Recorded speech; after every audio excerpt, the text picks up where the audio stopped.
Hey, this is Ryan from JMB Fitness. Today I have my good friend Seamus with me. He's going to help me demonstrate a variation of the Frogger. Now in a previous video we talked about the importance of the Frogger in helping us with our flexibility in regards to our hip flexors and our ankles. Today on a variation I'm going to show you how you can go even further into this particular movement and make it a lot of fun. Let's go ahead and take a look at it.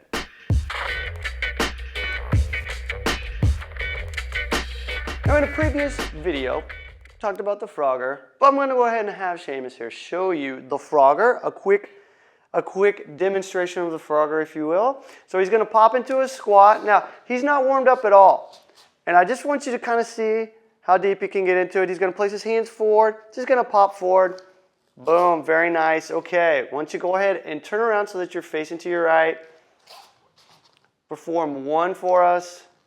Okay, I want you to stop right there. Now I just want you to look at his squat. He's actually trying to go deeper right now into it, but I just want you to see where his squat is right now. What I'm going to do is have Seamus come on back here a little bit. That's great. Okay, move back just a little bit. And we're going to look at a variation of this Frogger. Instead of bringing both legs forward, I'm just going to bring one leg forward at a time. The key point when doing this, though, is to make sure that we put weight onto the single leg on one side in order to bring our leg forward. Now this is going to work on our strength, but it's also going to work on our flexibility and motor skills. So this is very important. It's not that we're just stretching. It's not that we're just focusing on strength. But because we're putting this into motion, it's also going to help us with our motor skills, which will translate over to other movements once we start going back to those. In this case, the Frogger. We'll go back to the Frogger and see that the Frogger is actually better because we've broken it apart and focused on some of the smaller parts within it. So I'm going to go ahead and have Seamus get into a squat position one more time. This time he's going to place both hands down on the ground. He's going to place weight onto his left side. This time he's going to pull his right foot forward slightly. Just a little bit is fine. And you will notice that he's twisting slightly over time.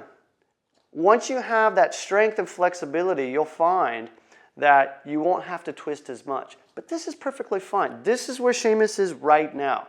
We're not trying to make everything perfect. We're making it perfect for where we currently are. Figure out what's going on so that we can continue to make it better. Seamus is going to put weight onto the right side, bring the left leg forward as he brings his hands forward. Very good, very good. He's going to sit into this position. Now, I'm going to trick him up just a bit and have him go backwards. I actually told him earlier that I didn't want him to, but I think we're going to go ahead and do this just to test and see how things go. So this time around, you're going to move one foot backwards. So you're going to put weight onto the right leg, hand shift back, leg pulls back, sit into the position. I'm going to have you do this a little faster. So this time, pull the hands back, weight to the left, sitting back. Very good. Just so that you can see this from the side, I'm going to have Seamus go ahead and turn so that he's facing that way. Weight onto the, let's go on the left side. So the right foot goes forward slightly, and you notice he's going even deeper because what's happening now is he's sinking deeper into the squat. It's allowing him to work on his flexibility and open things up so that he can travel further forward. Weight onto the right. Shift, left foot forward, very good. So let's go ahead and have you move back just a little bit. And I actually would like to see if you could face that way for me. And let's just check out your squat and see how much deeper it is. Now, go ahead and bring your chest up. Okay, notice that it's a little bit better. So let's go ahead and check out the frog. And let's see if we can get your feet a little further forward this time. Might be able to do that with the frog. Okay, good. Now, one more time, really push into there and pull the hips forward. All right, good. Sink into that squat. All right, now go ahead and come back for me.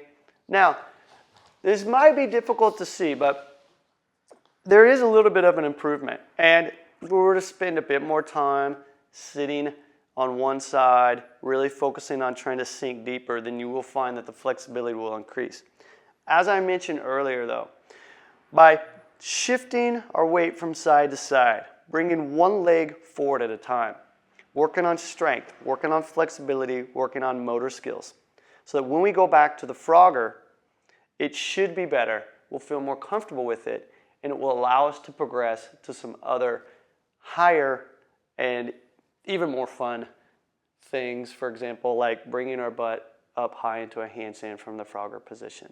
So this is something that you can try out, add into your daily warm-ups, because this could be a very good warm-up, not just a skill, but a warm-up to help get you into whatever you're doing. Let's say maybe it's a squat day. You can use this to help open up the hip flexors, work on the ankle flexibility, and also get into the proper position so that when you do start your squatting, you're good and ready to do that. Here's another video that I think you'll like. Check it out and be sure to subscribe to our YouTube channel if you haven't already.